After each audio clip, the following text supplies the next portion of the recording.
Pemirsa, menjadi Dandim 0403 Oku menggantikan Letnan Kolonel Infantri Hari Feriawan Rumawatin, Letkol Arhanud Yusuf Winarno berkomitmen mewujudkan ketahanan pangan di Kabupaten Oku Timur.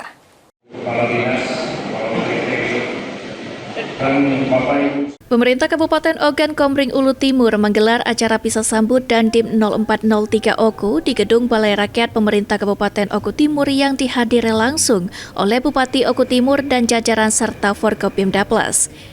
Letnan Kolonel Infantri Hari Feriawan Rumawatin selaku Dandim 0403 Oku yang lama menyampaikan rasa terima kasih yang mendalam khususnya kepada pemerintah Kabupaten Oku Timur yang telah mendukung kinerjanya selama bertugas di Kodim 0403 Oku. Dan kami juga merasakan dukungan yang sangat luar biasa dari pemerintah daerah, khususnya Pak Bupati beserta dengan staf kepada kami sama berdinas di Kodim 0403 Oku ini, khususnya di Kabupaten Oku Timur. Akhirnya sampai dengan kami mengakhiri jabatan kami sebagai Dandim, semua tugas-tugas kami dapat terlaksana dengan baik dengan hasil yang sangat luar biasa.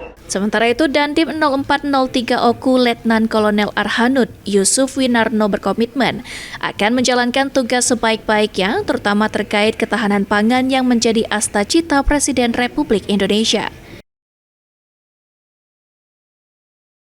Tentunya kami sebagai Dandim 0403 Oku sudah banyak program-program dalam rangka ketahanan pangan yang akan diselenggarakan khususnya di Kabupaten Oku Timur. Tentunya kami akan bekerjasama bersinergi dengan Bapak Bupati, dengan Pemda Oku Timur untuk bisa menyelenggarakan program ketahanan pangan yang menjadi nawacita Bapak Presiden supaya bisa berhasil khususnya di Kabupaten Oku Timur. Elvantri Cafriyadi, PAL TV.